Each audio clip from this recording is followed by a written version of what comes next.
On a Tuesday morning in September of 1992, Boyd Callahan stood at the edge of a swamp in Clayton County, Iowa, and watched $600,000 sink a little deeper into the mud. He had been in construction long enough to know the difference between a bad day and a disaster. A bad day was a broken hydraulic line, a missed delivery, a foreman who called in sick during a pour. A disaster was something that changed the shape of a week, a month, a reputation. What was happening in front of him was a disaster, and it had been a disaster since Sunday morning, and it was getting worse in the particular way that expensive disasters get worse, not with noise or drama, but quietly, incrementally, the way a leak becomes a flood before you notice the water. 3 days earlier, one of his operators had eased a brand new Caterpillar 375 excavator across what the survey stake said was solid enough ground, and the earth had opened under it like rotten flooring.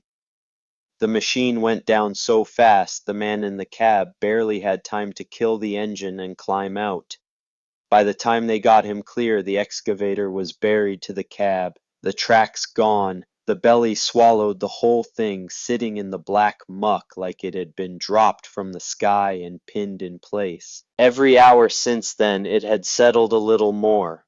Not enough to make a spectacle, just enough to make everybody standing there feel worse. Boyd had tried to solve it the way Boyd Callahan solved everything else in his life, which was with more equipment, more men, more money, and less patience than the next guy. On the first day, he brought in two Caterpillar D8 bulldozers and had them chained off to the excavator from different angles. The dozer operators dug in. The engines barked. Both machines strained hard enough to shake the ground under them, and all they did was polish the top layer of mud and snap one of the chains with a crack that sent everybody stepping back. The excavator did not move. On the second day, he called a heavy recovery outfit out of Des Moines, men with the kind of truck and cable and steel confidence that usually made bad situations look manageable. They set a 50-ton winch, ran the cable anchored off to what looked like the best point they could find. When they started pulling, the cable stretched, the truck groaned, the anchor ripped out, and the excavator settled another half-foot like the swamp was enjoying itself. On the third day he rented a crane, and the crane operator took one look at the edge of that ground and shook his head before he even got out of the cab. He told Boyd he was not stupid enough to stick a second expensive machine where the first one was already dying. Boyd had cursed him after he drove away, not because the man was wrong, because the man was right and Boyd needed him not to be. By Tuesday morning, the whole job had started to smell bad. Not just the swamp itself, but the situation. Men were standing around more than they should. The schedule had slipped. A highway job that should have looked clean and organized was starting to look like something held together with excuses. Boyd had 150 men on payroll contracts lined up behind this one's suppliers, expecting checks and a reputation he had spent 20 years building one job at a time. He had started with one backhoe, one truck, and the kind of stubbornness that keeps a man alive when he is too broke to fail. He had worked 18-hour days, done his own bids, fixed his own machines, eaten bad lunches in worse weather, and clawed his way into being the biggest contractor in eastern Iowa. Men who used to laugh at him now called him sir. Banks that once hesitated returned his calls the same morning.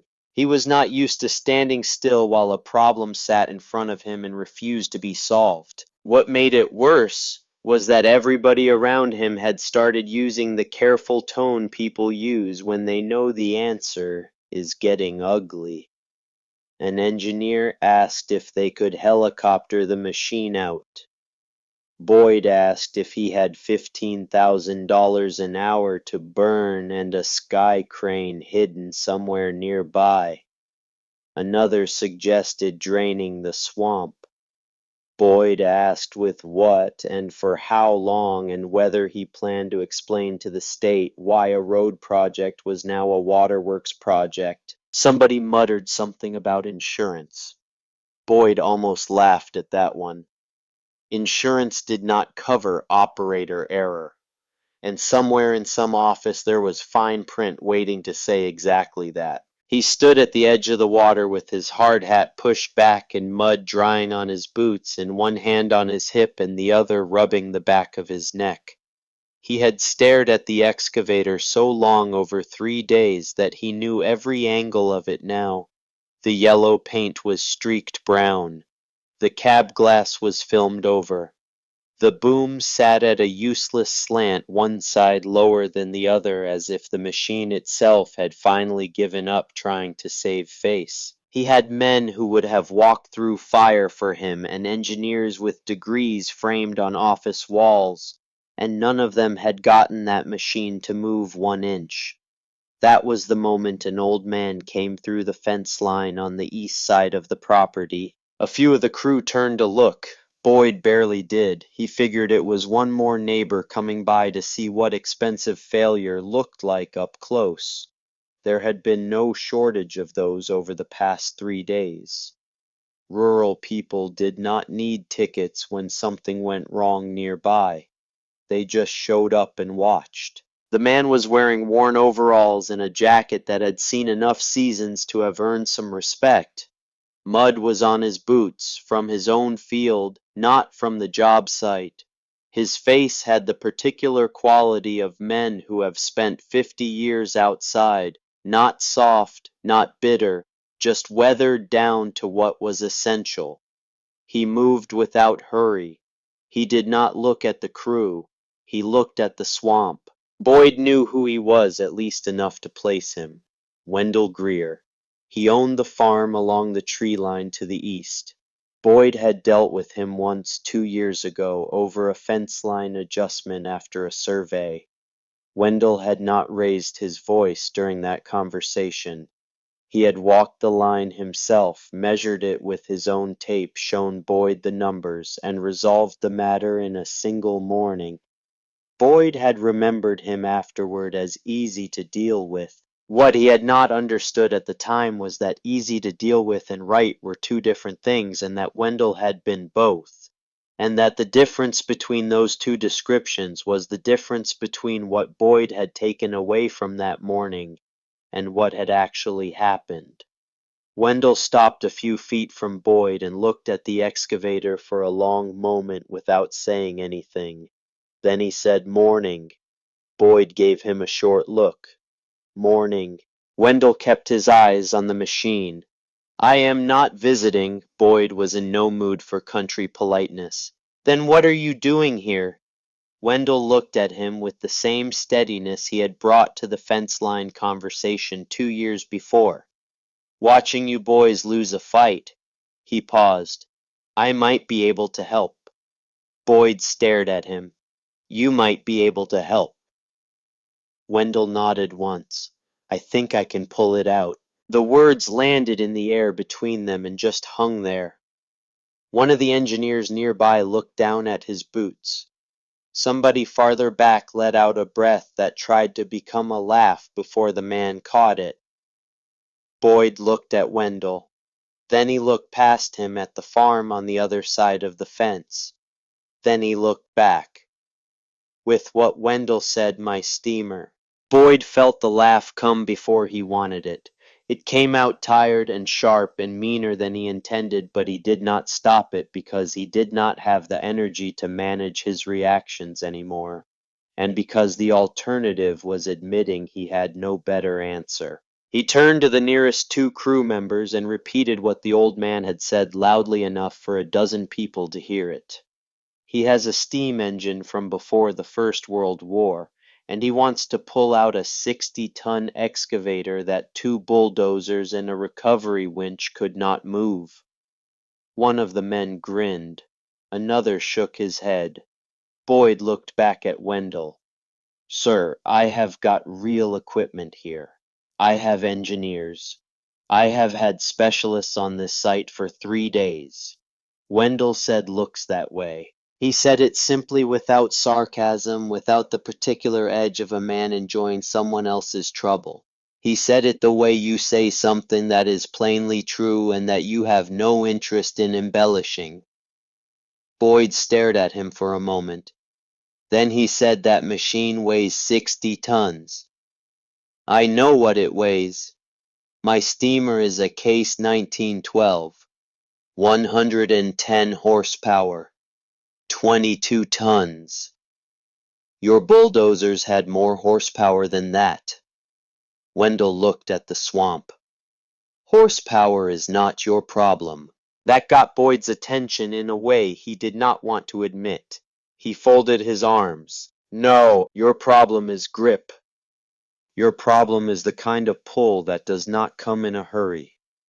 Your bulldozers are built to move dirt on decent footing. They have got power, but when the load turns dead and the ground goes soft, they slip before they pull. A winch cable is strong until it is not, and then it goes all at once. A traction engine like mine pulls slow. Heavy wheels, steel cleats bolted on.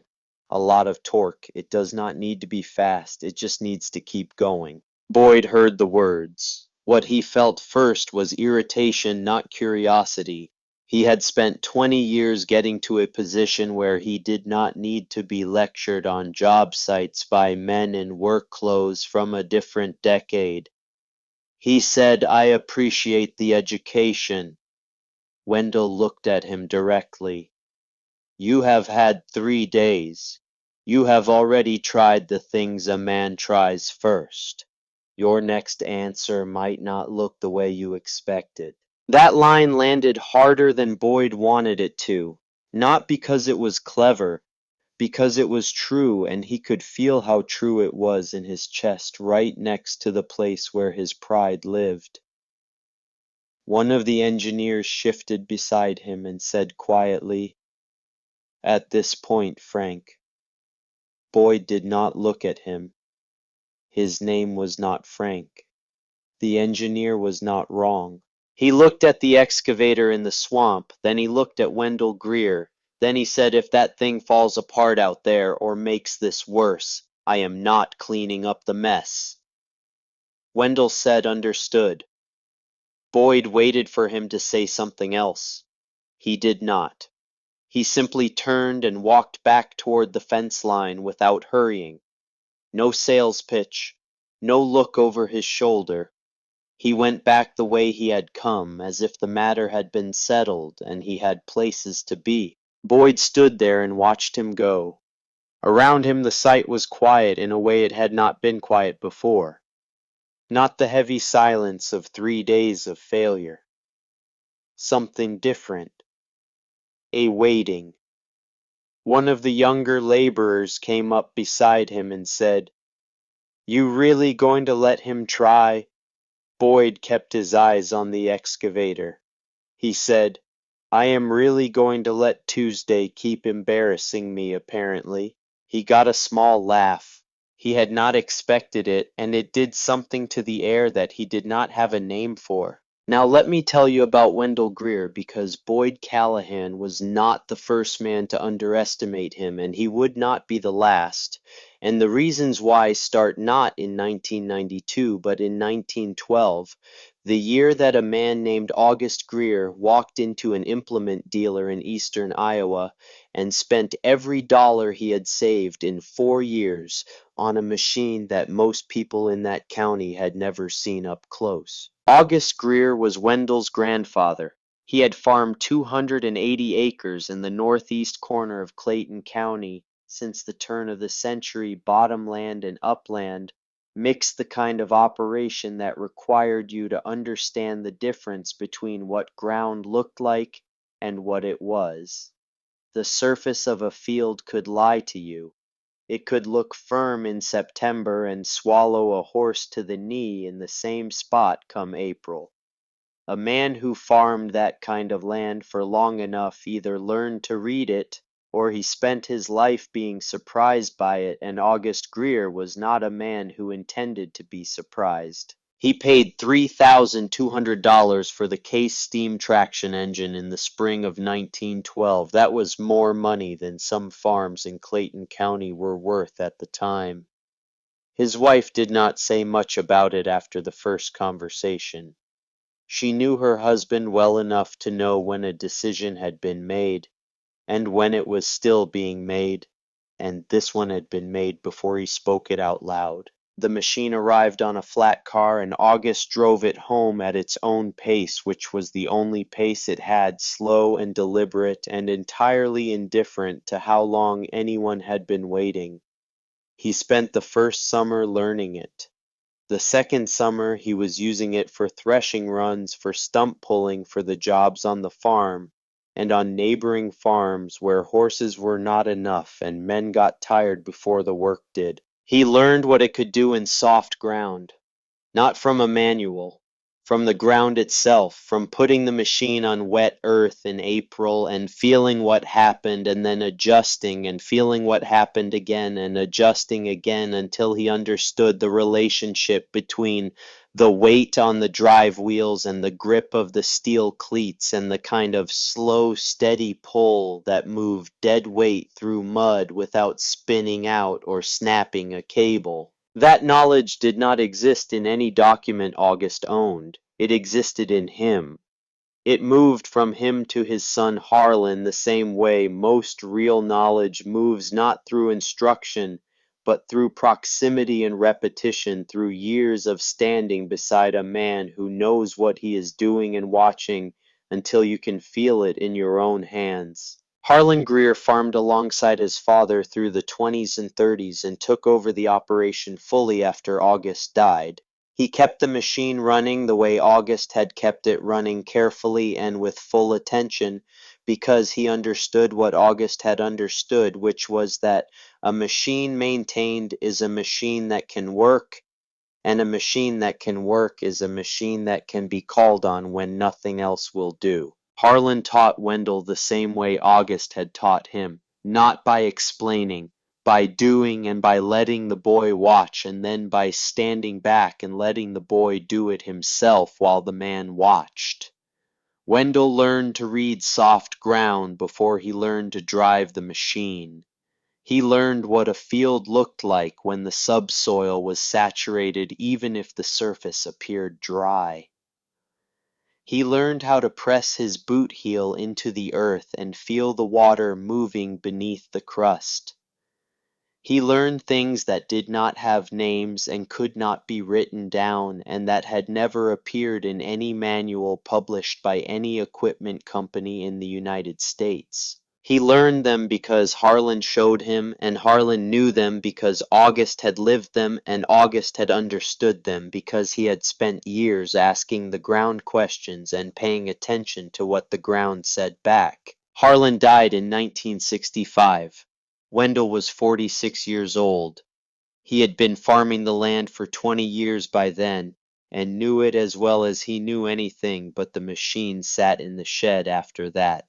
Not because it was broken, because grief takes up space, and some of that space is the space where certain things used to be, and for a while Wendell could not look at the machine without seeing his father, and that was more than he was able to manage in those first years. He covered it with a canvas tarp in the fall of 1965 and left it there. He left it there for 3 years. In 1968 he pulled the tarp off. What he found was a machine that had not been run in 3 years and that needed work. Bearings had to be replaced, the boiler needed inspection and resealing, the drive chain had to be cleaned and treated, there were fittings that had corroded and parts that had seized from sitting, and work that required finding machinists who were old enough to know what they were looking at, because the men who had been trained on this generation of steam equipment were disappearing faster than the machines themselves. It took him 3 years. He did the work himself, and he found the knowledge he needed from old machinists and from manuals and from trial and error and from asking questions of men who were in their 70s and 80s and who remembered steam power from the years when it was not history, but simply how you did the heavy work. By 1971, the machine was running again. He used it a handful of times each year on jobs around the farm where its particular capabilities made it the right tool: soft ground, extraction, and stump pulling, and occasional heavy work in wet conditions where his other equipment would sink or slip. He took it to county fairs and steam shows where people would gather around and look at it and ask questions, and Wendell would answer them, not because he enjoyed the attention, but because it seemed like the kind of thing August would have wanted the knowledge being kept alive in whatever form it could survive. Most people who saw the machine at those shows thought it was a beautiful antique. They meant it as a compliment. Wendell accepted it as one. But what they were seeing was the decorative surface of a thing whose real value had nothing to do with how it looked, and everything to do with what it could do in the specific conditions that modern equipment handled poorly.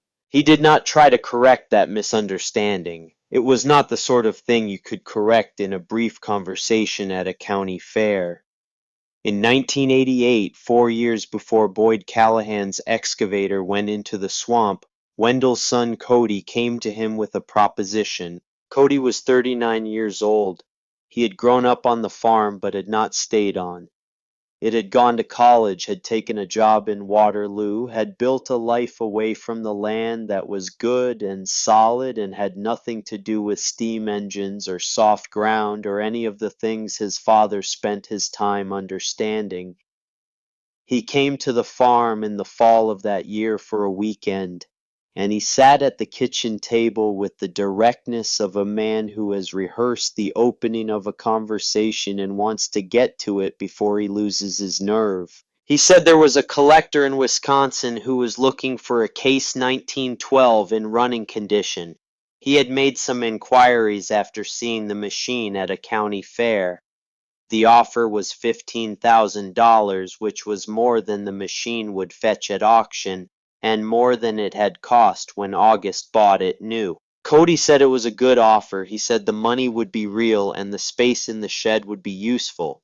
He said the machine sat most of the year and was the kind of thing that made sense to let go of when the right price came along. He said all of this carefully because he was not a careless man, and because he was trying to help his father in the way that people try to help when they see someone holding on to something that looks from the outside like it costs more to keep than it gives back. Wendell listened to the whole thing. Then he said he was not selling the machine. Cody asked why. Wendell sat with the question for a moment. He said there are things it can do that nothing else can. Cody asked, like what? And Wendell found, as he had found before when he tried to answer that question, that the answer did not fit into words in a way that would satisfy someone who had not spent years watching the machine work. You could not explain to a person sitting at a kitchen table what it looked like to see a piece of stuck equipment come free from soft ground behind a slow, steady pull that never gave up and never spun out. You could not describe the specific combination of weight and torque and patience that made it possible. You could only see it happen, and then you knew the way you know things that live in the body rather than the mind. He said there are jobs it can do that you have not seen yet. Cody left the next morning without making a production of it. He was not angry and he was not dramatic. He was simply a man who had made a reasonable suggestion and been refused without an explanation he could use, and he went back to his life in Waterloo and let the matter sit the way you let matters sit when you have done what you could and the other person has made their decision. But something between them shifted that week in the way things shift when an explanation is offered and found insufficient, not broken, not hostile, just no longer quite as easy as it had been before. That was the state of things in the fall of 1992 when Boyd Callahan's excavator went into the swamp. Wendell saw it happen from his field. Not the moment it went in, but the aftermath, the cluster of men at the edge of the water, the yellow of the machine visible above the surface in a way that made clear it was not where it was supposed to be. He drove his tractor to the fence line and looked. He looked at the excavator and the ground around it and the positions of the men and the equipment on the site. He looked at the way the surface of the swamp behaved around the buried machine. He looked at the soil at the margin of the disturbed area, and at the grass along the edge, and at the way the water was moving, which told him things about what was happening 6 feet down that no survey had recorded, because surveys record what instruments detect at a moment in time, and the ground holds what has been true across seasons. He knew what the problem was. He knew it within the first 10 minutes of looking. He went home. He did not go to the job site that day. He did not go the next day when he could see from across the field that 2 bulldozers had been brought in and were pulling at the excavator from different angles.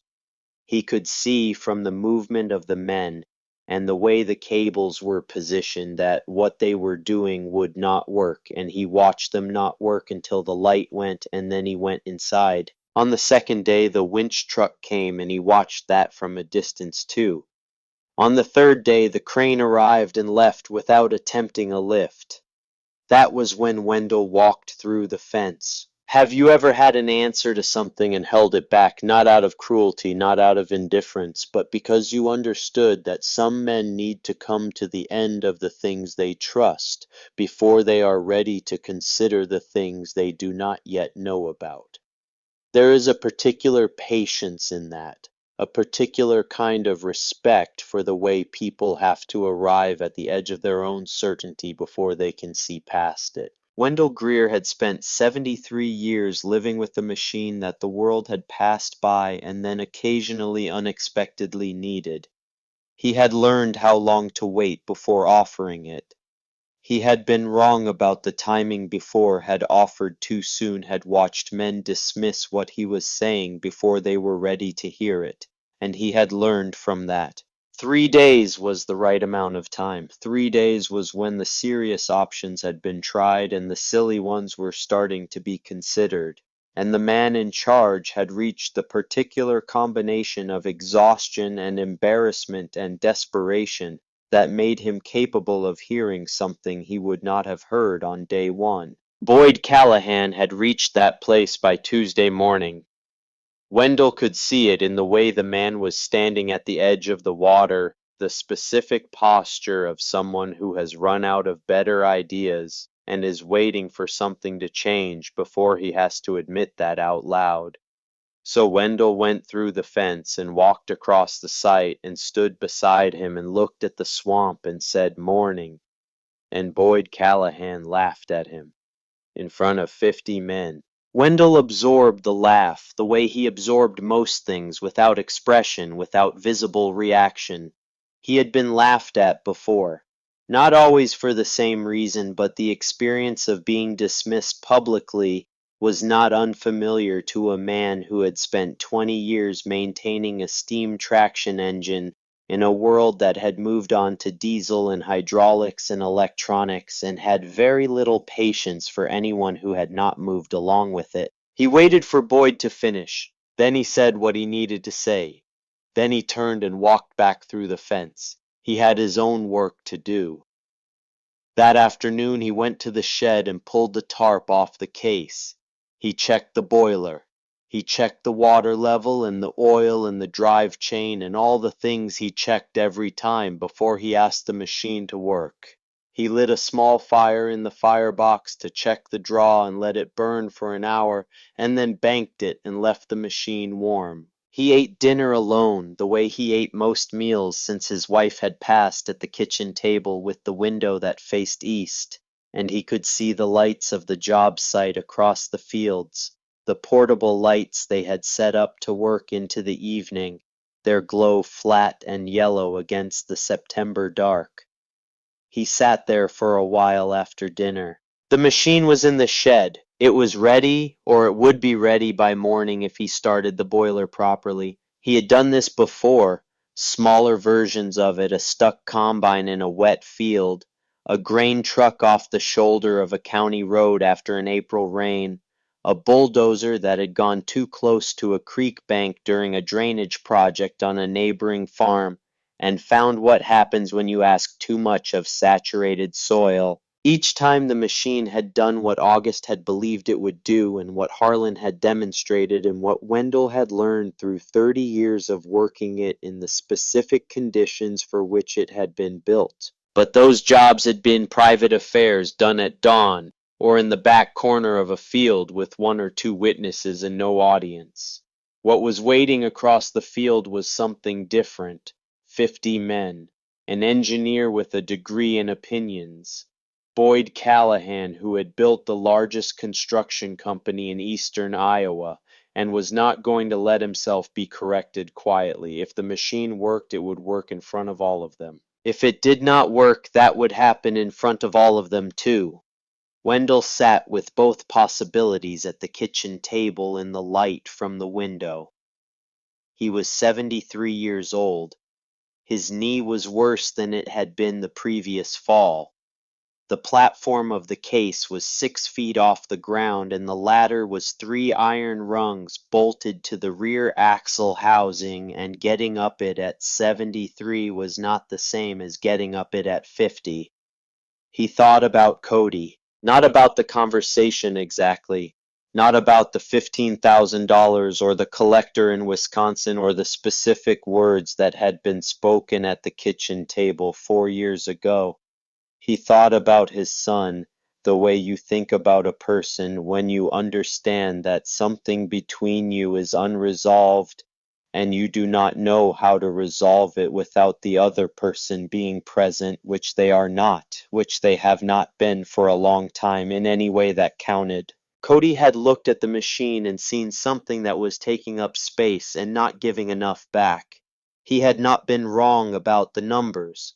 He had been wrong about what the machine was, but he had not had enough information to know he was wrong, and Wendell had not been able to give him that information in a form he could use. You cannot hand someone understanding. You can only show them the thing itself in the right conditions and wait for understanding to arrive on its own. Tomorrow morning, if Boyd Callahan was willing and the ground cooperated and the machine did what it had done before, Cody would hear about it. Everyone in Clayton County would hear about it. Word moved in rural Iowa at a speed that had nothing to do with radio or newspapers, and by the time Wendell got the machine back to the shed, the story would be moving across the county road by road. Cody would hear it from someone before he heard it from his father. Wendell got up from the table and washed his cup and turned off the kitchen light and went out to the shed to check the boiler one more time before bed. He stood in the dark with his hand on the steel and thought about August, who had paid $3,200 in 1912 and driven this machine home, and believed, not known with certainty, but believed that what he was bringing onto this farm was something that would outlast the money he had spent on it and the years he had left to use it. August had been right. Whether Wendell was right about tomorrow morning was something he did not yet know. He went to bed. He did not sleep well, but he slept enough, and at 5 in the morning he was back in the shed, and the boiler was cold, and he had a long way to go before it was ready, and he got start. The fire took at 5:17 in the morning, not on the first attempt and not on the second. On the third, with the damper set the way Harlan had shown him and the kindling arranged the way August had described to Harlan before, that the fire caught in the firebox and began the slow work of becoming what it needed to be. Wendell stepped back and watched the flame establish itself. He had done this hundreds of times over the course of his life, and yet there was always a moment in the early stages of firing the boiler when he felt something he could not have named precisely, a kind of attention that was different from ordinary watchfulness, the specific alertness of a man who is asking a large and serious thing to wake up after a long sleep and is not entirely certain it will. The case had been run the previous month, a short run to keep the seals from setting and the boiler from scaling, but it had not been asked to do real work in over a year. And there was a difference between an engine that was technically operational and an engine that was ready for the kind of sustained load he was going to put on it in a few hours. He fed the fire carefully, small pieces first, then larger ones, building the heat gradually the way you have to build it when you are asking a boiler to hold the kind of pressure that moves 22 tons of iron and steel through conditions that would stop anything lighter. You could not rush this part. The boiler would tell you when it was ready.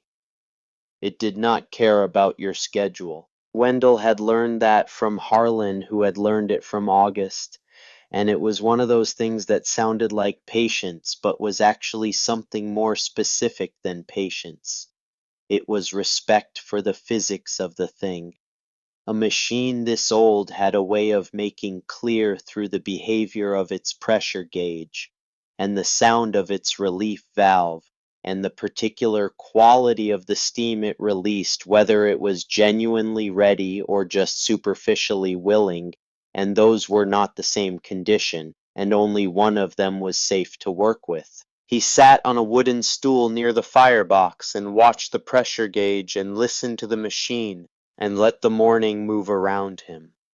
At some point before 6, he became aware that he had been sitting with a question he had not fully let himself ask the night before, and that the question had found him now in the quiet of the shed while the fire worked and the pressure climbed toward operating range. The question was not whether the machine could do this job. He had spent enough time on enough jobs in enough difficult ground to have a clear and unsentimental answer to that question. The machine could do it. He understood exactly what the swamp was doing to that excavator and exactly what kind of pull was required to bring it out, and he understood why Boyd Callahan's equipment had failed, and why the failure was not a matter of power, but a matter of the wrong application of power on the wrong kind of ground, and he understood what the case could do that nothing else on that site could do. That was not the question. The question was, what happened if something else went wrong? Not the pull itself, something adjacent to the pull, something he had not thought of yet.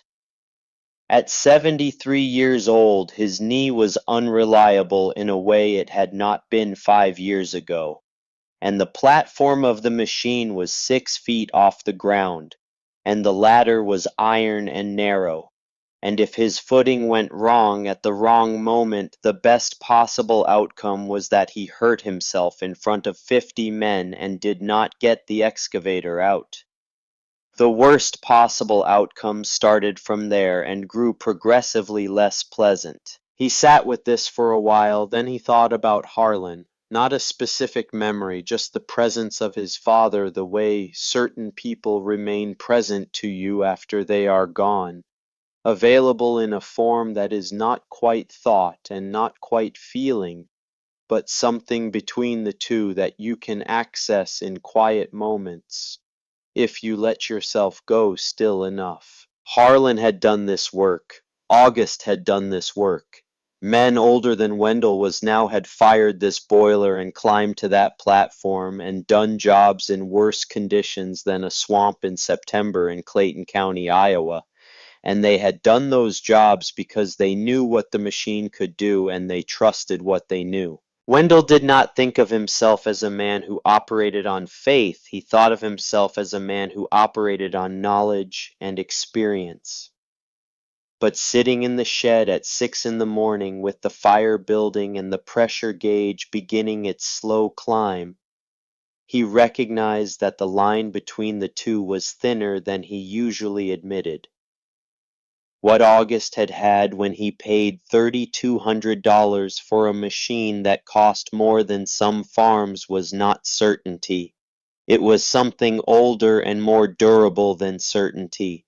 It was the willingness to act on what you knew in the full awareness that you could not know everything, and to trust that what you knew was enough. Wendell Greer had maintained that machine for 50 years. He had learned it the way you learn something when you work with it through all 4 seasons, across all kinds of conditions, not from a manual but from the machine itself, from what it told him, through the throttle and the pressure gauge and the behavior of the drive wheels on different kinds of ground. He knew what it weighed and what it could pull and how it behaved when the load got heavy, and what the difference sounded like between a machine that was working at the edge of its capacity and a machine that was about to fail. He knew this machine, he knew this problem, he knew what needed to be done. He stood up from the stool. The pressure gauge read 60 pounds. He needed 110 for working pressure. He had time. He went inside and made coffee and ate breakfast standing at the kitchen counter, looking out the window at the lights that were already moving on the job site across the field. Boyd Callahan's crew was starting early. There was something almost painful about watching the activity over there. Men moving with the specific energy of people who have a problem they have not yet admitted they cannot solve. By 7, the pressure gauge read 95 pounds. By 7:30 it read 108. Wendell put on his jacket and his work gloves and walked out to the shed. He checked the water level in the sight glass. He checked the oil in the steam cylinder. He checked the drive chain tension and the rear axle bearings. And all the things he always checked in the specific order. He always checked them because order mattered with this machine. And the order itself was part of what he had learned from Harlan, who had learned it from August, who had arrived at it through years of finding out what happened when you skipped steps. He did not skip steps. At 7:55 the pressure gauge touched 110 pounds. Wendell climbed to the platform. He took it carefully, right knee first because the left was the one that gave him trouble. One rung, then the second, then the third, and then the step across to the platform decking, and the moment of balance that required more attention than it used to require, and then he was standing on the platform with his hands on the wheel and the engine idling beneath him. He checked the throttle setting, he checked the steering, he looked out over the boiler at the shed doors. Then he opened the throttle. The flywheel began to turn. Let me tell you what that sounds like, because if you have never been near a working steam traction engine, you cannot fully imagine it from a description, but I am going to try anyway because the sound matters to what happened next. The exhaust valve opens once per revolution of the crankshaft and releases a controlled burst of steam that makes a sound like a deep, deliberate clap, not sharp and mechanical, the way a diesel sounds but round and full. The sound of organized pressure doing work in a measured and intentional way. At low speed you can count the beats. As the machine picks up pace, the beats come faster and begin to run together into something that has rhythm to it. A cadence, the kind of sound that the body responds to before the mind has processed it. Underneath the exhaust beat is the steady hiss of the relief valve, and underneath that is the flywheel, a disc of cast iron 28 inches across, spinning at 250 revolutions per minute, a sound you feel in your rib cage more than you hear in your ears. The case came out of the shed at 4 miles per hour. It moved down the farm lane toward the county road with the steady indifference of something that has more mass than anything around it and is entirely aware of this fact. Wendell sat on the platform and kept his hands on the wheel and watched the road ahead, and let the machine do what it had been built to do. Now let me take you to the job site, because while Wendell was making his way down the county road, something was happening there that is part of this story, even though Wendell was not present for it. Boyd Callahan had been on site since 6. He had told himself the night before that he was giving the old man until noon, and if nothing had come of it by noon, he would call the insurance company and begin the process of accepting whatever the fine print was going to say. That was the practical decision. He had made it clearly in his head, and he believed he had made peace with it. What he had not expected was how the crew would behave that morning. There was a different quality to the sight after Wendell had walked back through the fence the previous day. Boyd had noticed it immediately and had not been able to quite account for it. The men were working, doing what needed to be done to keep other parts of the job moving forward, but they were doing it with a kind of lateral attention, a portion of their focus directed toward the county road in a way that was not quite hope and not quite skepticism, but something between the two that had no clean name. They were waiting, men who had spent the previous 2 days looking at a problem that had no solution, were now looking at a problem that might have a solution, and the difference between those two states was not small. The first was demoralizing in the way that genuine helplessness is demoralizing, a weight that settles into a job site and makes everything heavier. The second was something else, something that was almost like energy, the specific alertness of people who believe that the next hour might produce something worth seeing. Boyd stood at the edge of the swamp and drank his coffee and watched the county road and tried to feel less invested in what was coming than he actually was. He had spent the previous evening the way he spent most evenings after difficult days, reviewing the job in his head, going back through the decisions that had led to the current situation, looking for the point where a different choice would have produced a different outcome. It was a habit that had served him well over 20 years because it kept him honest about his own role in his problems and prevented him from spending too much energy blaming variables he could not control. What he kept coming back to was the question of the operator. On Sunday morning, when the excavator had gone in and the man in the cab had barely gotten out, Boyd's first thought had been about the machine, what it would cost, what it would take to recover it, how the schedule would be affected.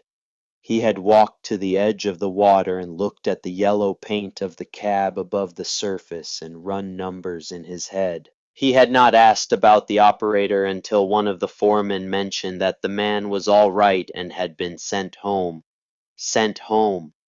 As if the man were a detail that had been handled rather than a person who had come to work that morning expecting an ordinary day and had instead climbed out of a sinking cab in a swamp. Boyd's father had run a small excavation crew before his back gave out in the early 70s. He had built that crew from 2 men and a machine to 12 men and 4 machines over the course of 15 years.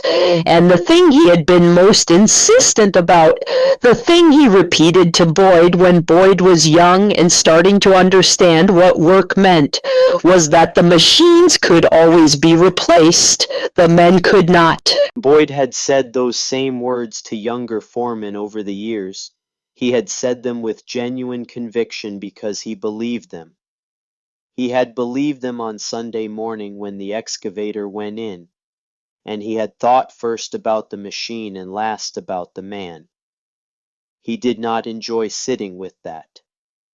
He heard the sound before he saw the machine. It came from the direction of the county road, carrying across the flat September morning in a way that made several of the crew stop what they were doing before they understood what they were stopping for.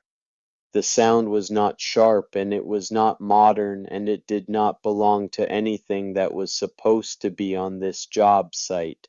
Then someone on a raised section of filled dirt shaded his eyes and said, "Something is coming." The case came around the curve in the county road at 4 miles per hour, and everyone on that job site who was within sight of the road stopped what they were doing. Boyd set down his coffee cup on the hood of the nearest truck and looked at what was coming toward him, and felt something he had not expected to feel, which was the specific sensation of his frame of reference making room for something it had not previously contained. He had expected an old machine. He had been told it was an old machine. But the word old in the context of equipment in the world Boyd Callahan had inhabited for 20 years meant something that was past its useful life, something worn out and unreliable and kept around by sentiment rather than practicality. What was coming down the county road was old in a completely different sense. It was old the way certain buildings are old, the way certain bridges are old, built in an era when the assumption was that the thing you were making would have to last, because replacing it was not an option, and the people making it knew this and built accordingly. The rear wheels were 6 feet in diameter with steel cleats bolted to the rims. The boiler sat broad and dark and solid across the top of the frame. The brass fittings caught the September light. Steam breathed off it in short, controlled releases.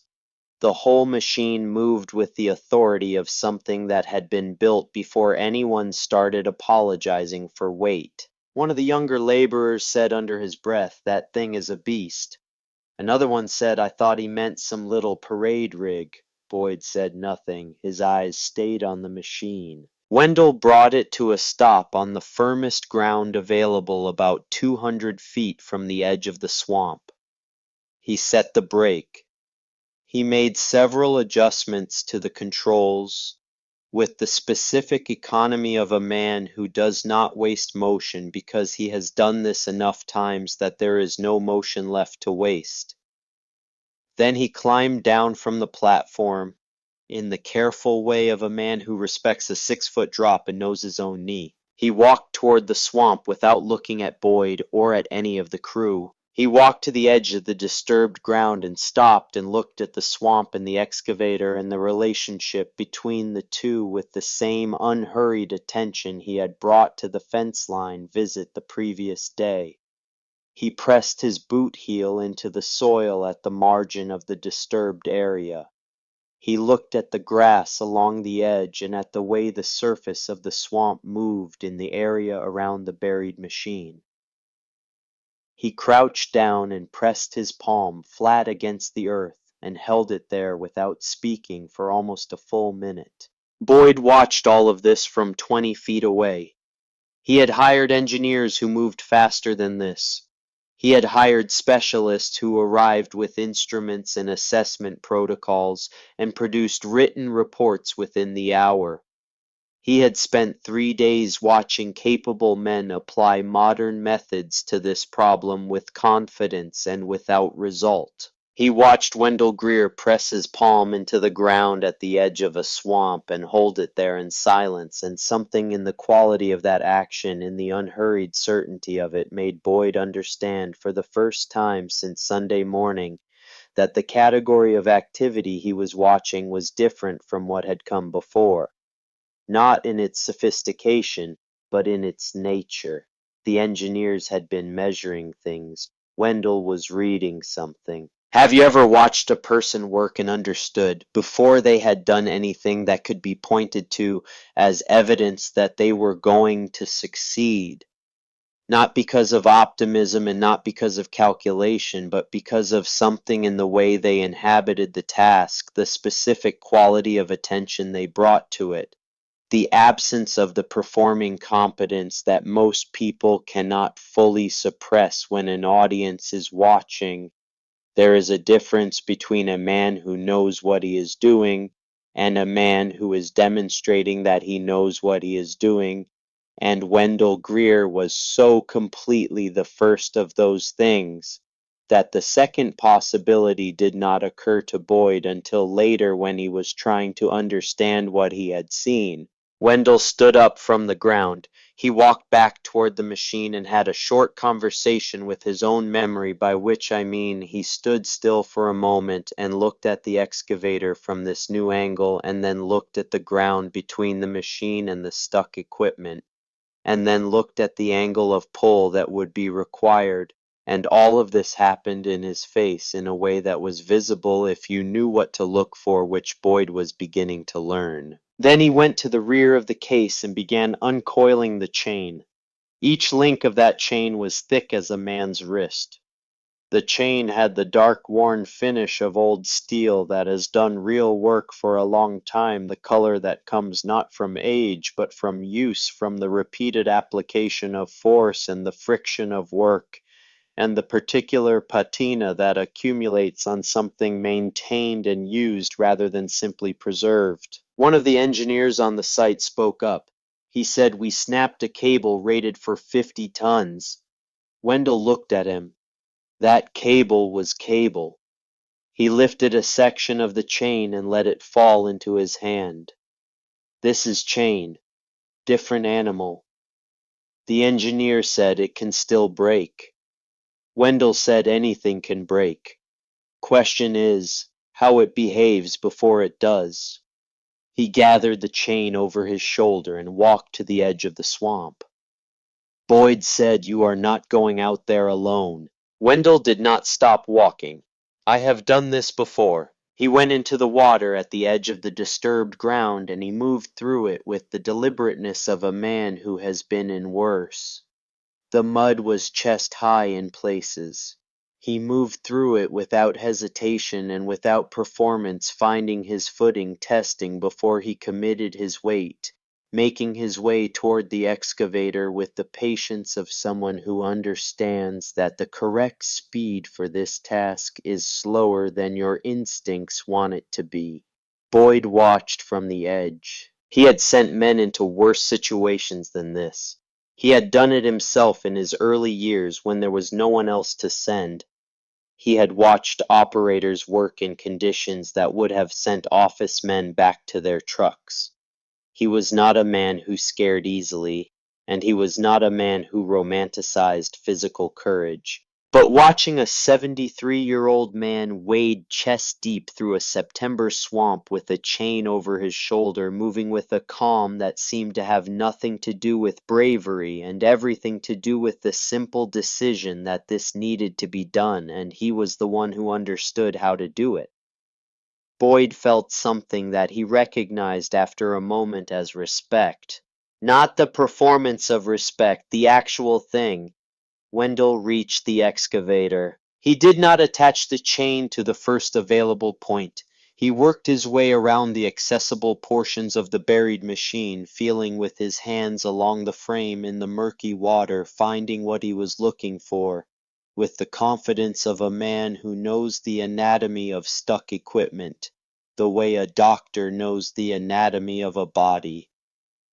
After several minutes, he found what he wanted. Set the hook, checked it again, and turned toward the shore. One of the foremen standing beside Boyd said quietly, "He knows what he is doing." Boyd heard him. He did not answer because he had started thinking the same thing and was not ready to say it out loud. When Wendell made it back to firm ground, mud was up to his chest and his jacket was ruined, and he was breathing the way a man breathes when he has spent 10 minutes moving through resistance and is 73 years old. But he was steady, not strained, not rattled, not diminished, just wet and filthy and exactly as composed as he had been before he went in. He looked at Boyd. He said, "You need to move everybody back. When this load comes free, there will be a wave and the chain will have some movement in it. Nobody should be within 30 feet of the pull line." Boyd looked at the crew. "Get back. All of you. 30 feet minimum." Men moved, some reluctantly because they wanted a clear view. All of them moved. Wendell walked back to the case.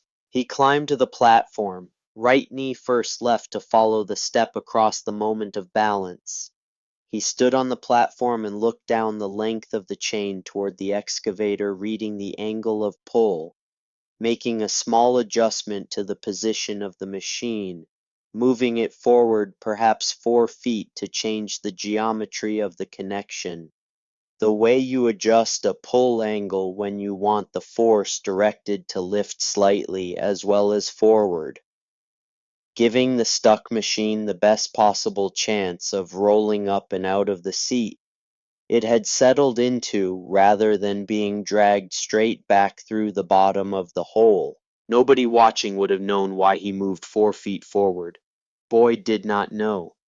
But he saw the adjustment made, and he saw it made with the specificity of a man who has a reason, and he did not speak.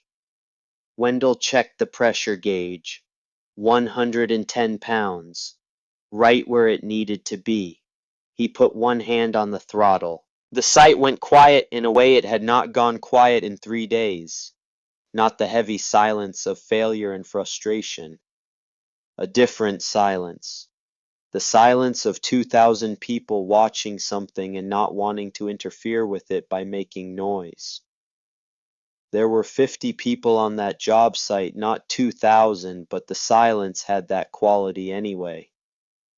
Wendell opened the throttle. The case did not lunge. It did not spin its wheels and throw dirt and make a dramatic display of effort. It moved forward in the same 4-mile-per-hour way it had moved down the county road, applying force through the drawbar to the chain to the hook to the buried frame of the Caterpillar 375, with the patient consistency of a machine that has no sensor telling it the load is too heavy, and no computer deciding the conditions are inadvisable, and nothing between the engine and the work except the mechanical fact of the connection. The chain came off the ground section by section as the machine advanced, rising from the mud in a slow curve until it was straight and tight and humming with the tension of a very large load that had not yet decided to move.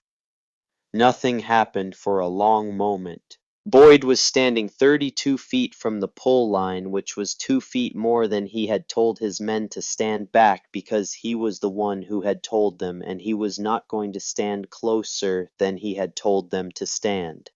He watched the chain. He watched the excavator. He watched the case. The case kept moving, slowly, one committed foot at a time. 30 seconds passed.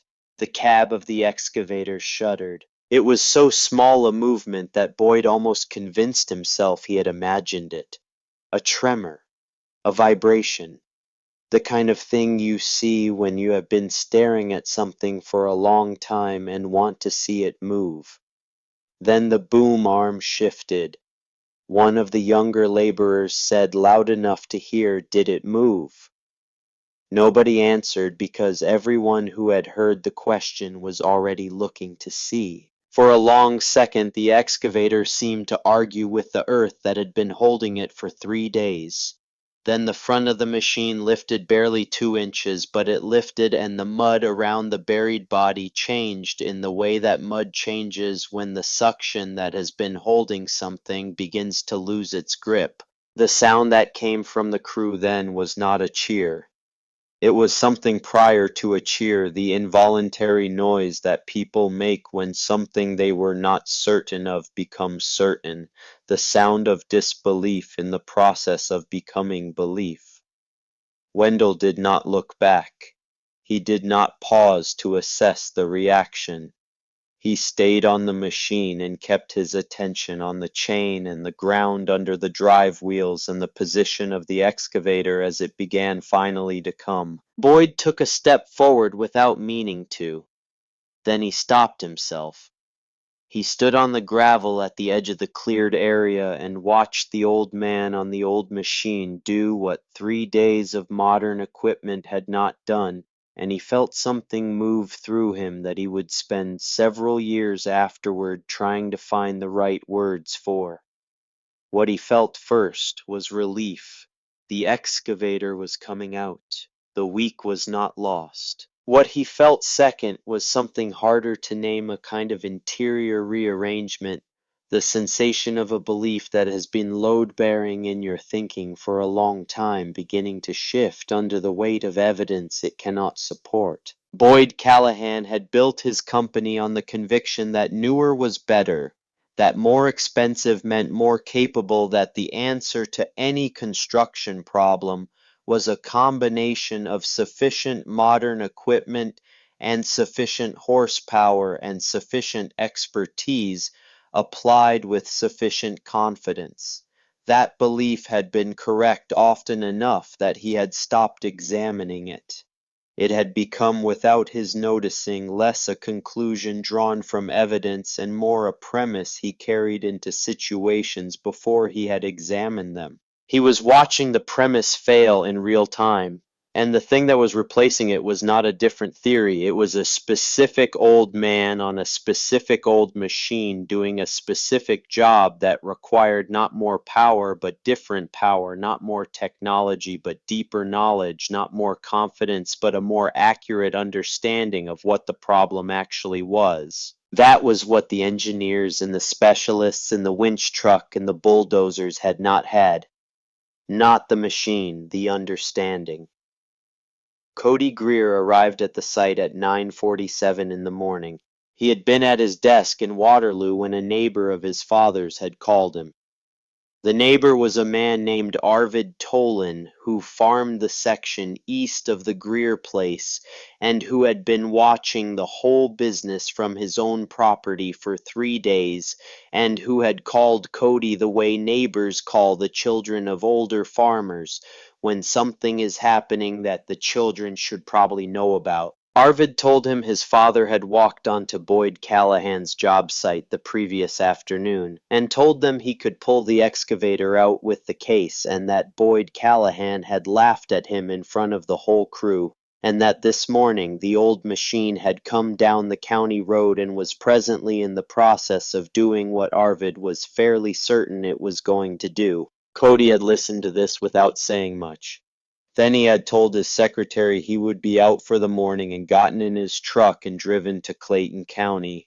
He parked on the county road shoulder east of the job site access and walked in from there, arriving at the edge of the cleared area at the moment when the Caterpillar 375 had moved perhaps 6 feet from its original position and was continuing to come. He did not announce himself. He stood at the back of the gathered crew and watched. He had not seen his father operate the case since he was a teenager, old enough to watch, but not old enough to understand what he was watching.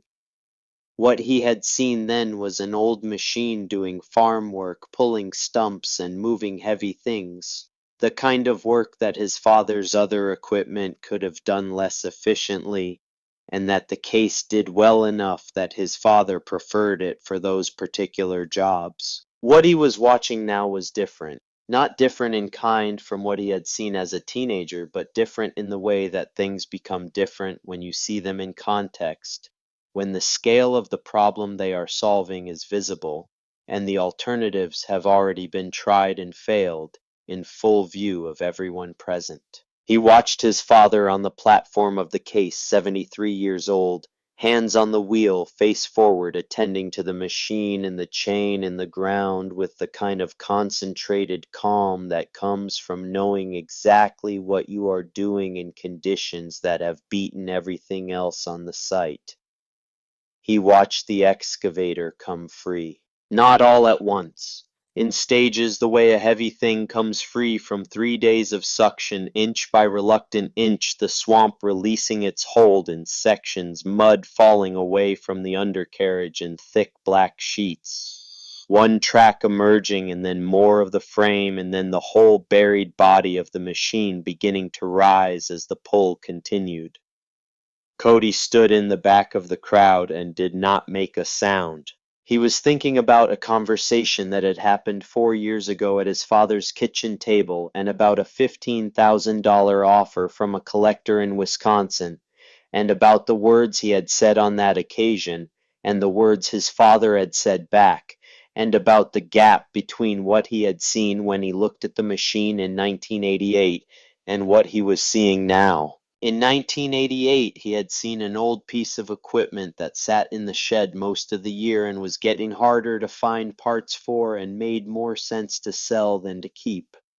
What he was watching now was something he did not have a simple name for. He watched his father stay on the machine until the excavator was not just free of the swamp, but clear of the disturbed area, entirely pulled to a position on firm ground, where the swamp had no more claim on it. Only then did Wendell ease back the throttle. Only then did the case slow its steady advance. The exhaust beat slowed. The flywheel dropped from its working speed. The pressure the engine had been maintaining found its equilibrium. Wendell Greer reached forward and pulled the whistle cord. The sound of the whistle crossed the September morning in a single sharp cry, not long and not repeated, a clean punctuation at the end of the thing that had needed doing.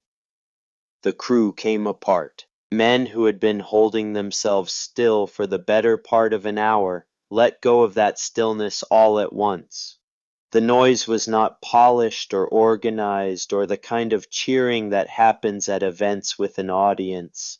It was the rough, involuntary sound of relief and astonishment mixed together, men clapping gloved hands and saying things they would not remember later, and moving toward the recovered excavator because they needed to see it close up, to touch it, to confirm that the 3 days were actually over. Boyd Callahan stood where he had been standing and did not move and did not make a sound. He watched Wendell descend from the platform in the careful way of a man who knows what he owes his own joints, right knee first, the step down, the moment of balance. He watched the old man walk to the rear of the case and begin checking the chain and the hook with the same thoroughness he had brought to setting them, not satisfied by the result, but checking the components anyway, because the job was not done until everything was back in order. Boyd had seen this quality before in the best operators he had ever hired, the ones who were as careful after the work as before it, who understood that checking was not a sign of doubt but a sign of competence. He started walking toward Wendell. He had no prepared speech. He had not prepared anything. He was a man who was accustomed to having things ready to say, who had spent 20 years in a business where what you said and how you said it shaped what happened next, and he was walking toward an old man who had just done the only thing that had worked on this job in 3 days, and he had nothing. He stopped a few feet away. Wendell looked up from the chain. Boyd said, "What do I owe you?" Wendell looked at the recovered excavator on its firm ground. He said nothing yet. "Let me finish here."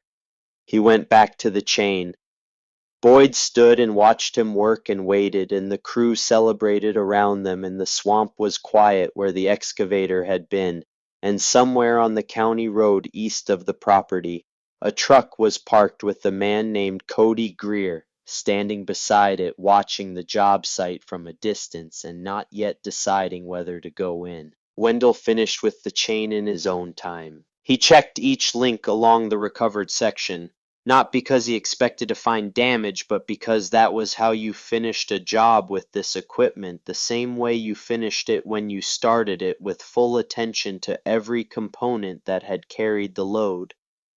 The chain had held. He had not doubted that it would hold. But checking was not about doubt. Checking was about the standard you kept, regardless of outcome, the standard that made the next job as reliable as this one. When he was satisfied, he coiled the chain back onto the rear of the machine in the way it was always coiled, laid in even loops that would run clean when the next job required them.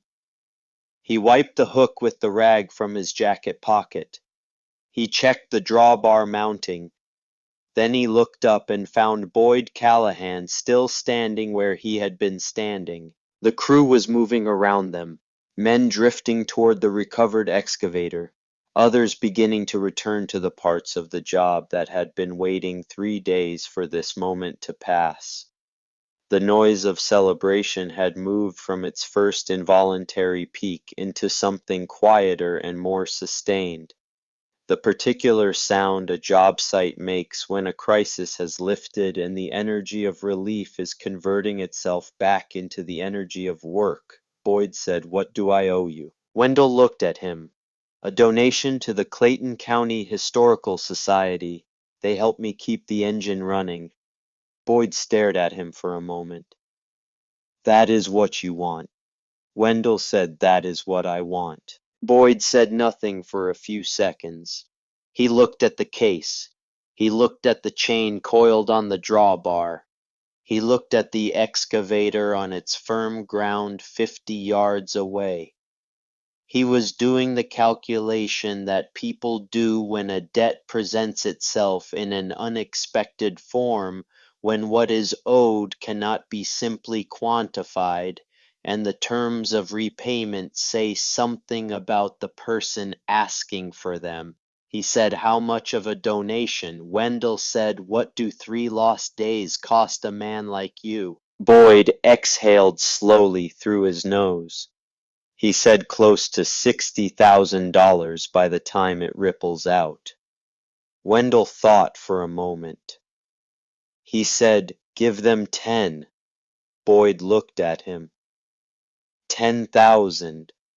Wendell said, "That will do more good than paying me. They helped me save this engine. Let the engine return the favor." Boyd did not say anything immediately. He stood with that for a moment, the way you stand with something when the shape of it is different from what you expected and you need a second to adjust. The amount was not the point, though. $10,000 was not nothing.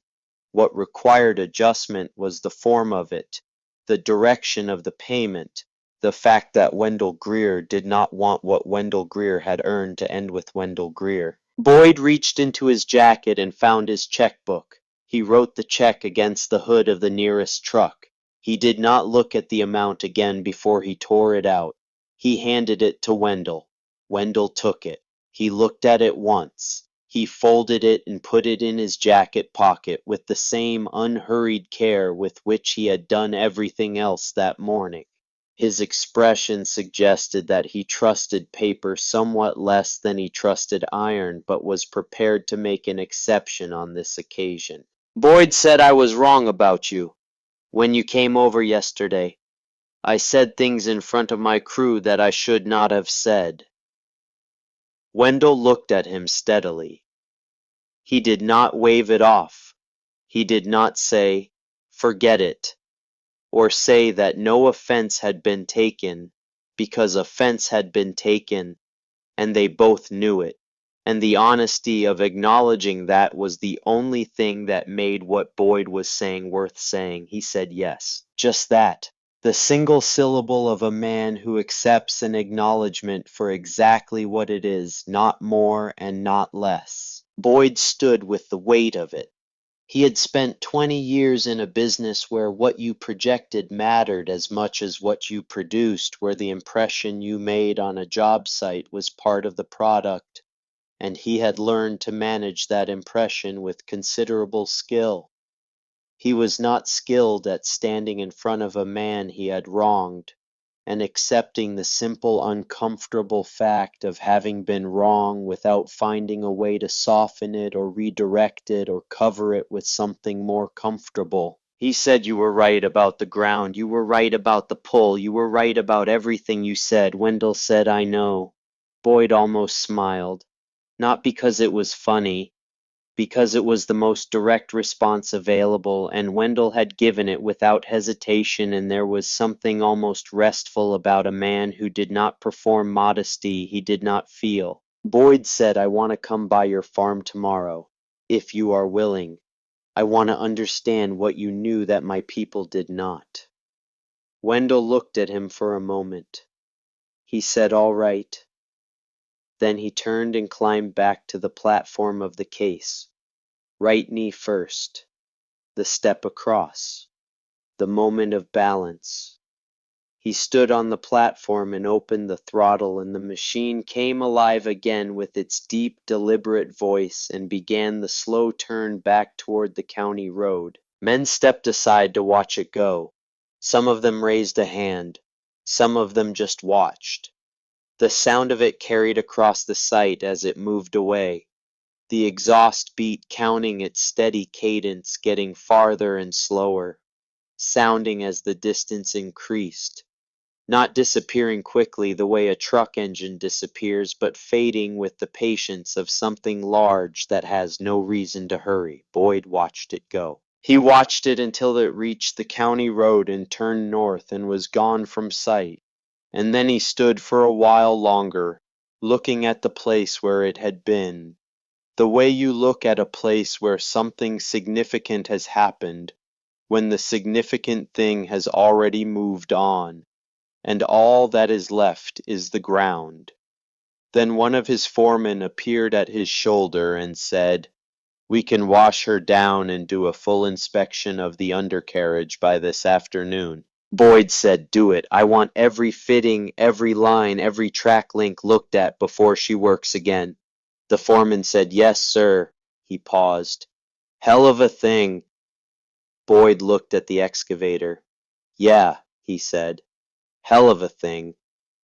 The foreman moved off. Boyd stood where he was for another minute. Then he went to find the site phone to make the calls that needed making, and the job began its process of returning to itself, and the swamp in Clayton County was quiet for the first time in 3 days. He did not see Cody Greer standing at the edge of the access road. Cody had been there since before his father descended from the platform. He had watched the whistle moment and the crew's reaction, and his father's methodical attention to the chain in the aftermath.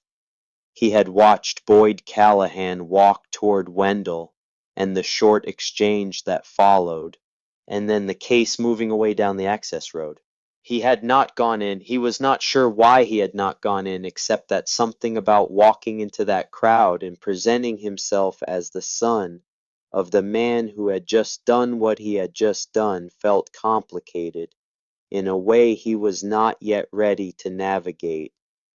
The story that the crew was telling each other in those first minutes after the recovery was a story about an old farmer and an old machine, and Cody's relationship to that story was not simple, and he needed a little time with the complexity before he walked into the middle of it.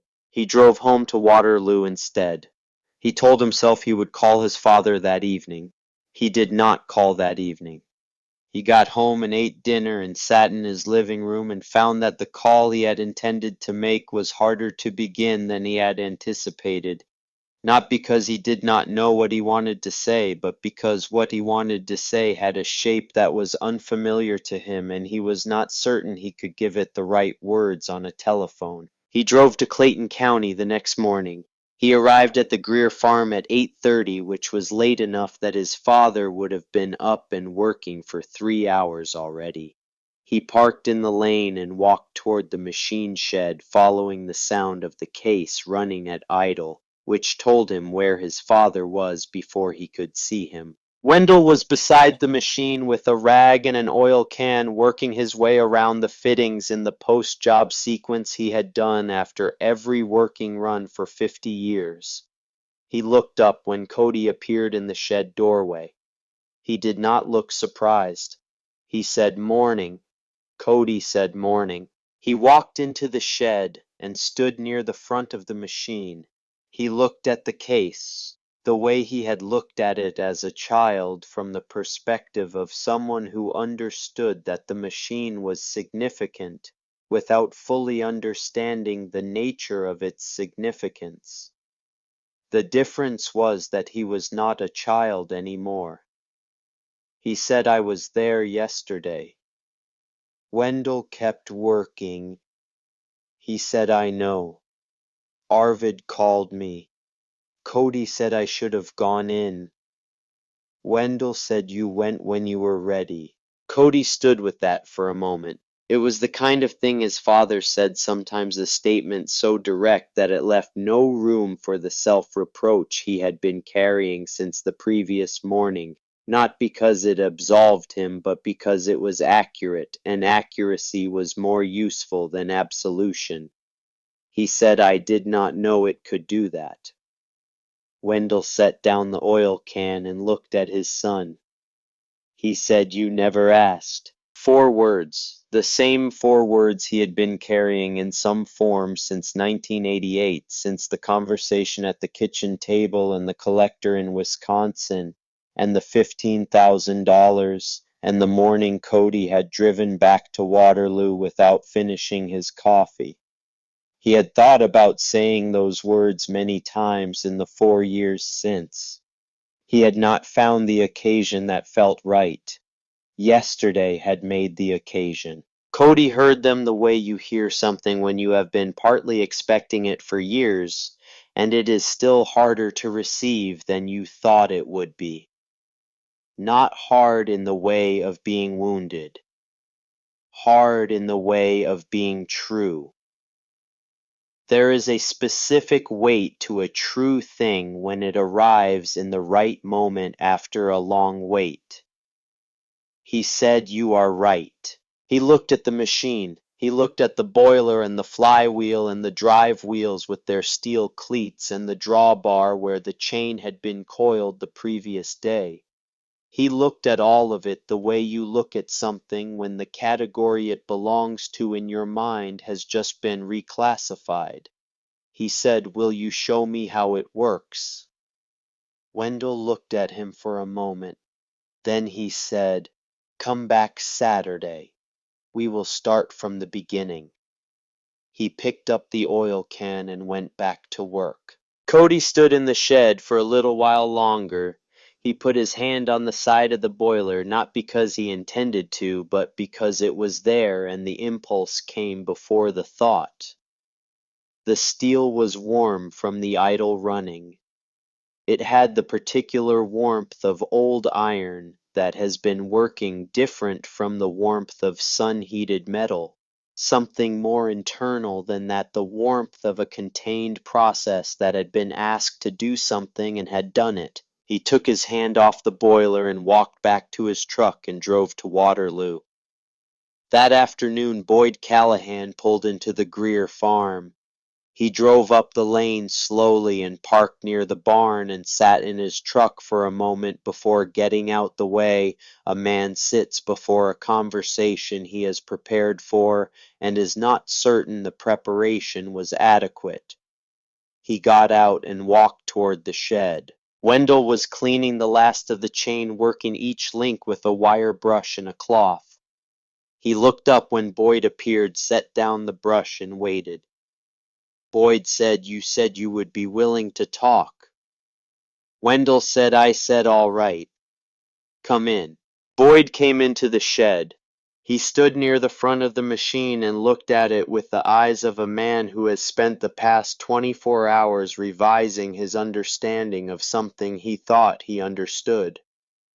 He had looked up the case 1912 specifications the previous evening. He had found what information was available and read it and compared it to what he had watched happen in the swamp and tried to understand the relationship between the specifications and the outcome. He said, "How did you know the ground could hold the machine?" Wendell said, "I walked it before I drove onto it. There is a clay layer on that line, not deep, deep enough." Boyd said, "You knew that from your own land." Wendell said, "I have walked that fence line every spring for 40 years. Ground does not change fast. It changes, but not fast." Boyd nodded. He said, "And you knew the chain would hold where the cable failed." Wendell said, "A cable fails when it reaches its rated limit. It goes all at once. A chain gives you warning before it goes. The links distort. You can hear it and see it if you are watching. I was watching." Boyd said, "And the pull itself. The way you moved the machine. The angle." Wendell sat on the wooden stool he kept near the firebox. He looked at Boyd without hurry. He said, "Your equipment tried to pull that machine straight back out of the hole it was in." A straight pull on a buried load applies the force horizontally, which means you are fighting all the suction below the machine in addition to the weight. What I did was apply the force at a slight upward angle, which reduces the suction by lifting the bottom of the load incrementally as the pull progresses. It took longer. It took less total force. Boyd said, "Where did you learn that?" Wendell said, "My father, and before him my grandfather, and before him the machine itself." Boyd was quiet for a moment. He said, "August." Wendell looked at him. He said, "You know his name." Boyd said, "I asked around last night. Arvid Tolan told me the history." Wendell nodded slowly. He said, "August paid $3,200 for this machine in 1912. That was more than most farms in this county were worth." People thought he was foolish. He was not foolish. He understood what the machine could do in conditions that other equipment could not work in, and he understood that those conditions came around every few years, and he understood that when they came around you needed to have prepared for them in advance or the preparation was too late. Boyd said, "How do you maintain knowledge like that? Over 80 years. Wendell said, "The same way you maintain the machine. You use it. You keep it running. You do not let it sit so long that it forgets what it is for. Knowledge that is not practiced becomes history. History is interesting, but it does not pull anything out of a swamp." Boyd absorbed this. He looked at the case. He said, "I have been in this business for 20 years. I have built it on the premise that newer equipment is better equipment, that the right answer to any heavy construction problem is the right modern machine applied by a competent operator with the right technique." Wendell said, "Most of the time that is correct." Boyd said, "Most of the time." Wendell said, "Some jobs require something different, not something better in any general sense, something specific to the conditions of that job. Your equipment is better than this machine for 9 jobs out of 10. Better by every measurement that matters. This machine is the answer to the 10th job. The problem is that the 10th job looks from the outside the same as the other 9. It is only different in what the ground is doing, and the ground does not announce itself." Boyd said, "So how do you know when you are in the 10th job?" Wendell said, "You press your boot into the ground and you feel what is underneath it. You look at the grass and the way the surface water is moving. You look at whether the saturation is in the top 6 inches or running to depth. You learn to read it. It takes time. It takes being wrong and understanding why you were wrong and adjusting. There is no instrument that does it the way that does it." Boyd said, "You put your hands in the ground." Wendell said, "You put your hands in the ground." Boyd looked at the machine for a long moment. Then he said, "My father built a small excavation crew before his health gave out. He used to say that the machines could be replaced, but the men could not. He told me that from the time I was old enough to understand what work was." Wendell waited. Boyd said, "When the excavator went in on Sunday, my first thought was about the machine, not about the operator. He was out and he was safe, and someone told me that, and I heard it, and then I went back to thinking about the machine." Wendell said, "And your first question to me when I came back from setting the chain." Boyd said, "I know." Wendell said that was the right question. "I wanted to know because a machine that goes into a swamp that fast does not give the operator much time, and the operator is a man who came to work that morning not expecting to climb out of a sinking cab. That is worth asking about." Boyd said, "I asked him yesterday afternoon. He is fine. He went back to work this morning." Wendell said, "Good." They sat in a quiet that was not uncomfortable. The machine idled at low pressure enough to keep the seals warm, not enough to do work. The shed had the particular smell of old iron and oil and dried wood. That is the smell of working places that have been working for a long time. Boyd said, "What does the Historical Society do with the money?" Wendell said they maintain equipment and documentation, steam-powered and early farm machinery from this region. Most of it would have gone to scrap by now without someone to keep it. There are machinists and engineers who know how to maintain this generation of equipment who are in their 80s. When they are gone, that knowledge is harder to find. The society tries to document it before it disappears. Boyd said, and the 10,000 helps with that. Wendell said the 10,000 will fund 2 years of operating costs for the preservation program. They will take care of it. Boyd looked at the boiler. He said, "And you will keep this one running." Wendell said, "As long as I can. And then Cody if he is willing." He said this without particular emphasis.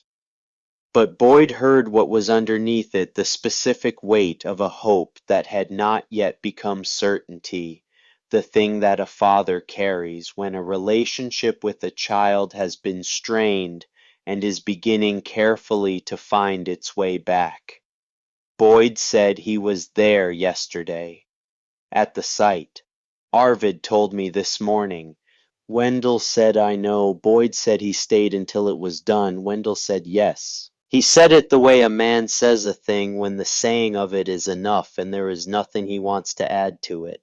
Not elaboration and not emotion displayed for an audience, just the simple acknowledgement of something that had happened and that meant something and that he intended to keep private in the way that the most important things usually are. Boyd stood up from where he had been leaning against the workbench. He put out his hand. Wendell shook it.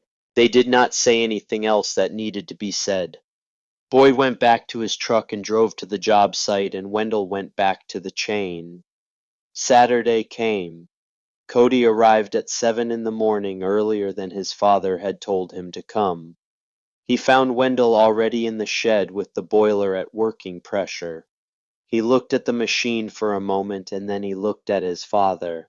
He said, "Where do we start?" Wendell said we start with the ground, before we start the machine.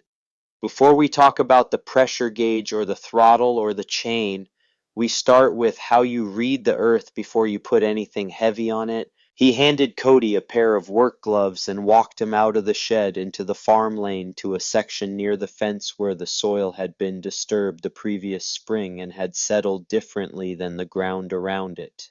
He crouched down and pressed both palms flat against the surface and held them there.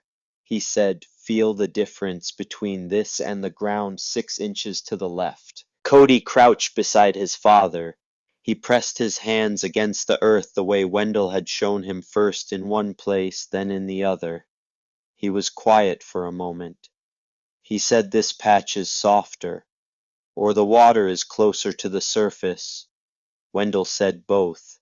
"The drainage is different here. In a wet season this section would be saturated to 18 inches, while everything around it looks dry.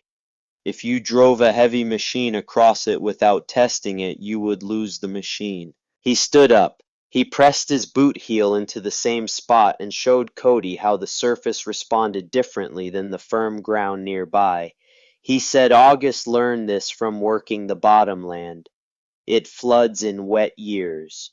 You cannot farm bottomland without understanding what it is doing 6 feet down.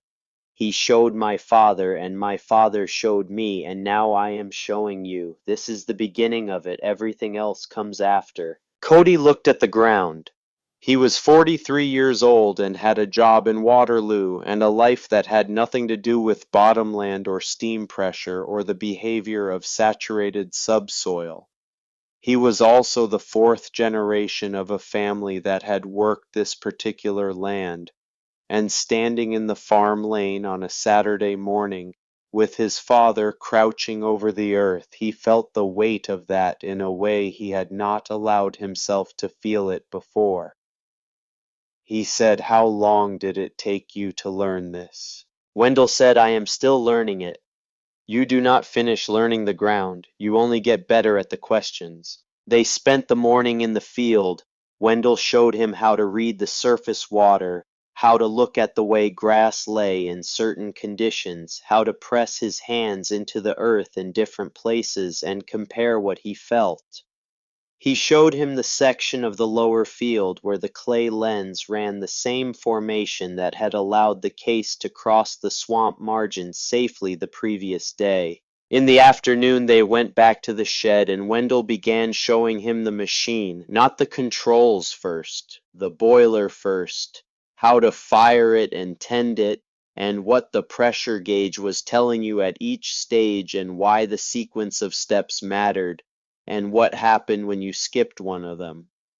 He showed him what he had learned from Harlan and what Harlan had learned from August and what August had learned from the machine itself in the years before it had anyone to teach. Cody listened and asked questions, and some of the questions were good questions, and some were the questions of a man at the beginning of something who does not yet know which questions are the important ones.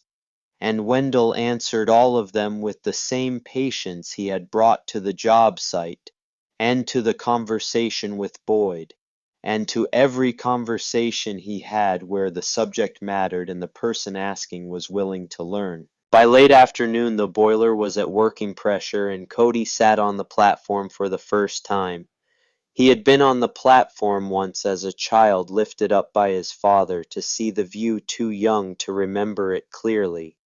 What he remembered was being high off the ground and feeling the machine beneath him, the particular vibration of something that was more than just mechanical, something that had intention in it. Sitting on the platform at 43, he felt it again. Not the same. He was not a child. He understood things now that the child had not understood. But the core of it was the same, the sense of being connected to something that was older than him and more patient than him, and that knew what it was for in a way that he was still working out. He put his hands on the wheel. Wendell stood on the ground below the platform and said, "Take her to the end of the lane and back. Nothing more today." Cody opened the throttle. The machine moved. He took it to the end of the lane at 4 miles per hour, which was the only speed it had, and turned it in the wide arc the machine required and brought it back. He sat on the platform and felt the ground through the wheels, the way the surface responded to the weight, the difference between the firm gravel of the lane and the slightly softer shoulder on the west side where the drainage ran.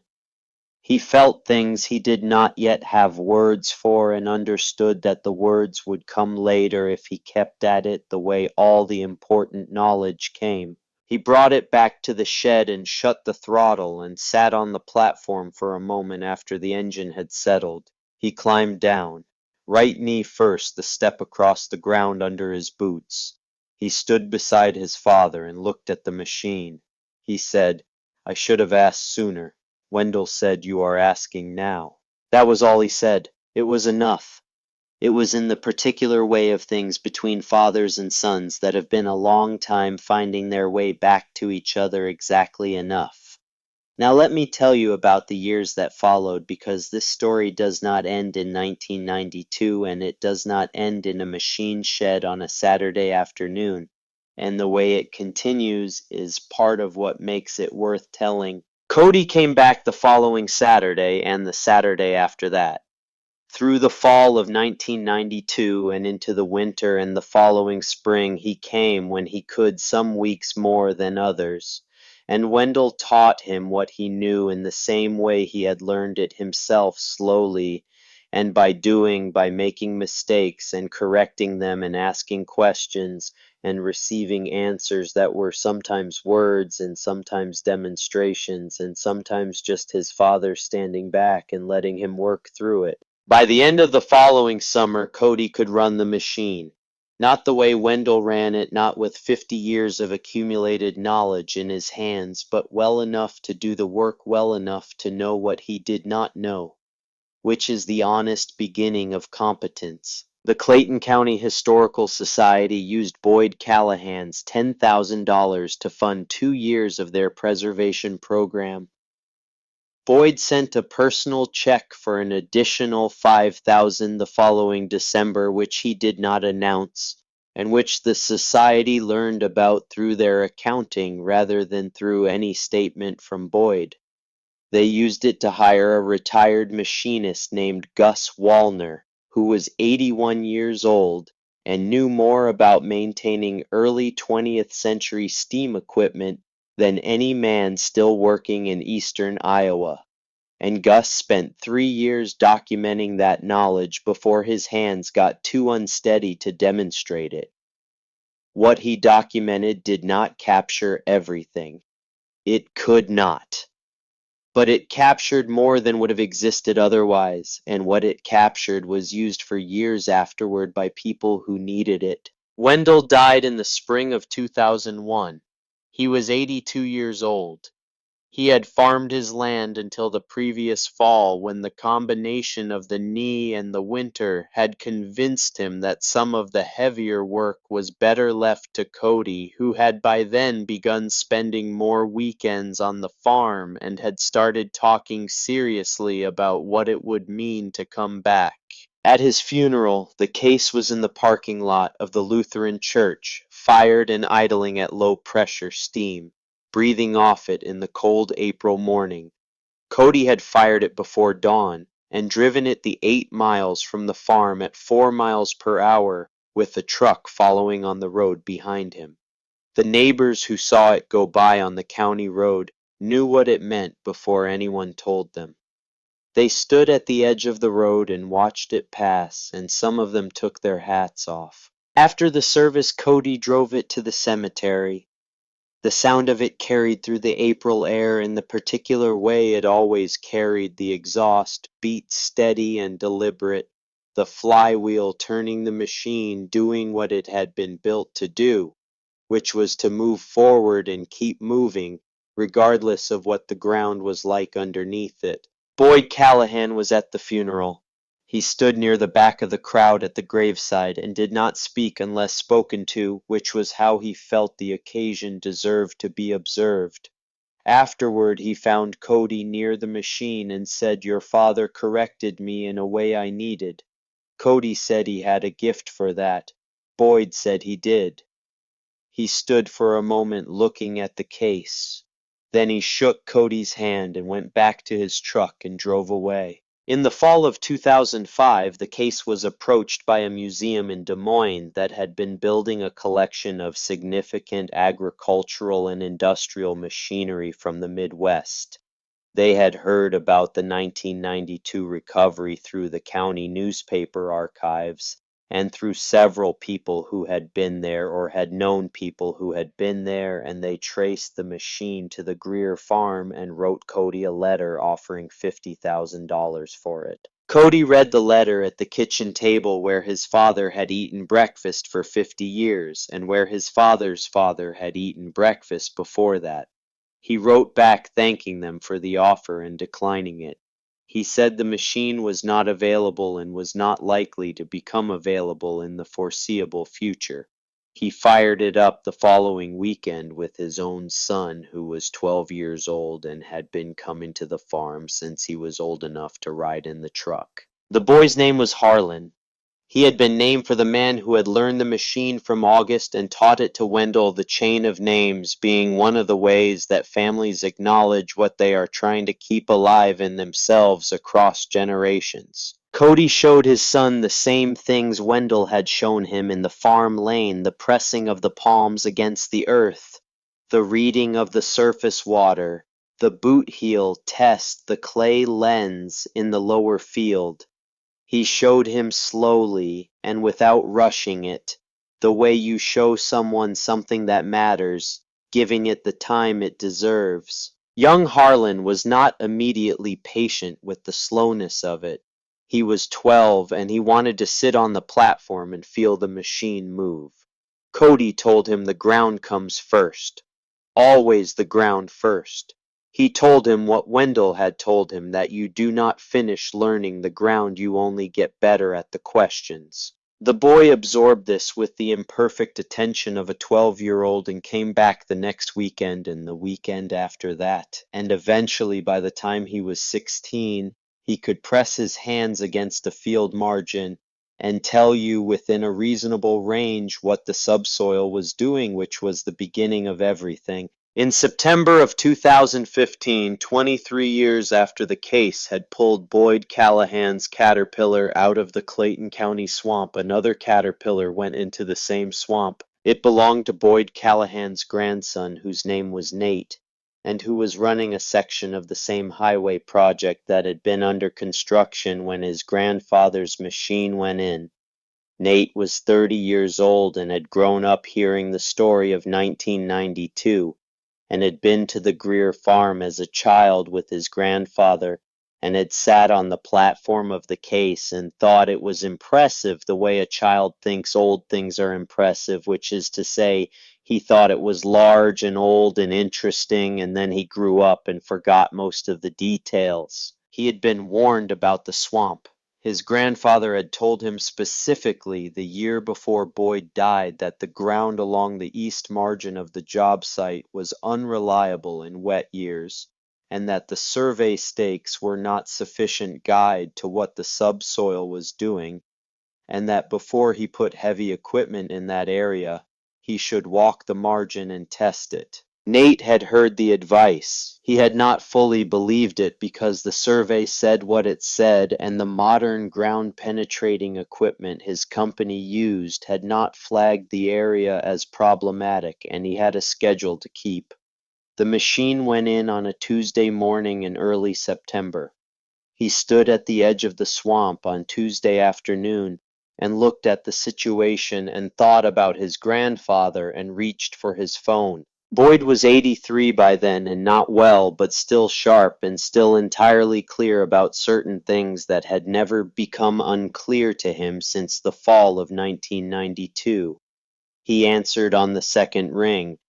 Nate told him what had happened. He said he had a Caterpillar 390 in the swamp bigger and heavier than the 375 from 1992, and he had already called 2 recovery outfits and they were coming tomorrow morning.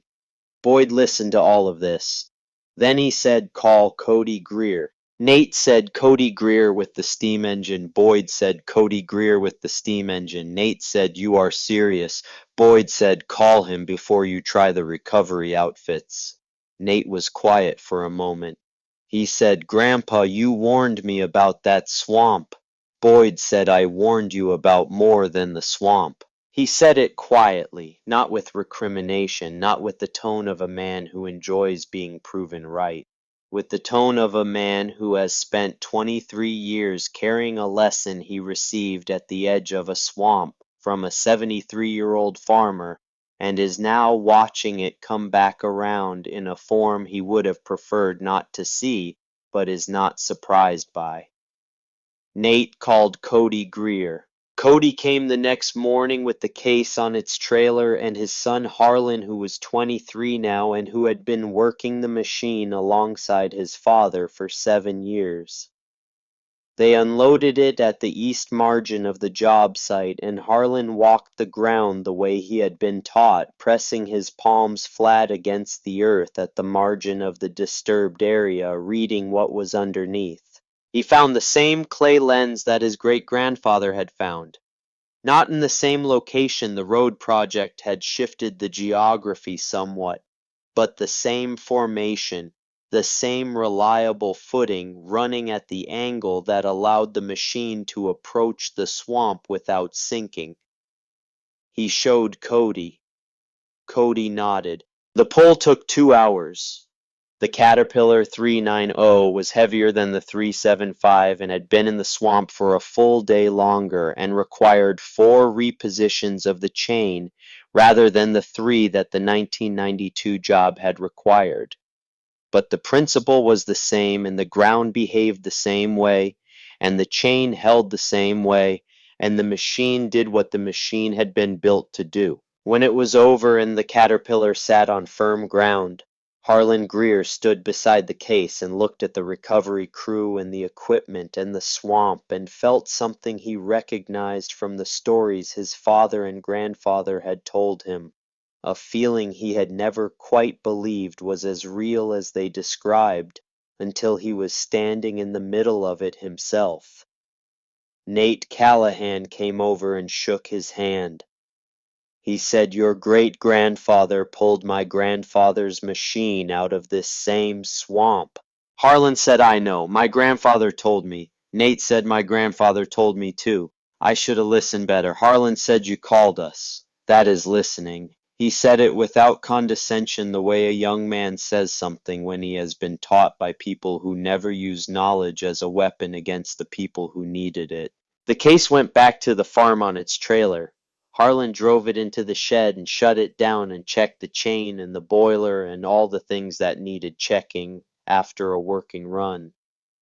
He did them in the order he had learned them, which was the order Cody had taught him, which was the order Wendell had used, which was the order that had been established through decades of finding out what happened when you skipped steps. He covered it with the canvas tarp and turned off the light and closed the shed. Outside the shed, the October evening was settling into the fields and the farm lane and the fence line where the clay lens ran east toward the county road, and the swamp where 2 Callahan machines had gone in and 2 Greer machines had brought them out, separated by 23 years and 3 generations of knowledge that had been maintained the way you maintain something when you understand that the day it is needed you will not have time to acquire it. The boiler would be cold by morning. Harlan would fire it again in a month or sooner if something needed pulling. The pressure gauge would climb toward working pressure the same way it had climbed for August Greer in 1912 and Harlan Greer in the 1920s, and Wendell Greer through 50 years of keeping the machine ready, and Cody Greer in the years since his father was gone. The machine was 103 years old. It still ran. What August had believed in 1912 when he paid $3,200 for a machine that cost more than most farms in Clayton County had turned out to be a simpler thing than it sounded. He had believed that some problems come back around, that the ground does not change as fast as the equipment does, that a machine built for a specific purpose remains the answer to that purpose regardless of what else has been invented in the years since, and that the knowledge required to use it correctly could not be bought when you needed it. It had to be maintained the same way the machine was maintained, carefully and without interruption through all the seasons and years when it was not needed, so that it would be present and current and reliable on the day when it was. Boyd Callahan had learned that on a Tuesday in September of 1992, standing at the edge of a swamp in Clayton County, Iowa, watching an old man do something he had said was impossible. He had told the story for the rest of his life, not because it was a good story, though it was, because it had put a crack in something he had mistaken for certainty, and what he had found on the other side of the crack was not less than what had been there before, but a more honest picture of what knowledge was and where it lived and how long it lasted when it was tended the way old iron was tended, with attention and patience and respect for what it had already proven it could do. The case is still in the shed on the Greer farm. Harlan fires it every month. His son, who is 9, has already been shown how to press his palms against the ground and feel what is underneath. The education has begun. It always begins the same way, with the ground, with the hands flat against the earth, with the understanding that what you cannot see is as important as what you can, and that reading it correctly requires knowledge you cannot purchase, and cannot download, and cannot derive from any instrument currently manufactured. You have to put your hands in the dirt. There is no substitute for that. There never has been. And every so often, when the survey stakes say one thing and the ground says another, and the modern equipment cannot do what it was sent to do, the old machine comes down the county road at 4 miles per hour, and the chain goes tight, and the ground gives up what it has been holding.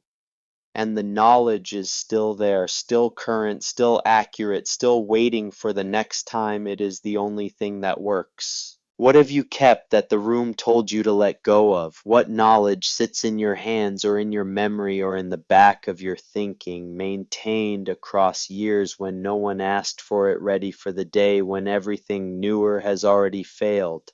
Tell me in the comments, because I think there are more people keeping something worth keeping than have ever been asked about it. And I think the world runs on that keeping quietly and without announcement, the way a boiler runs on a fire that was started before sunrise by a man who knew what the day was gonna need.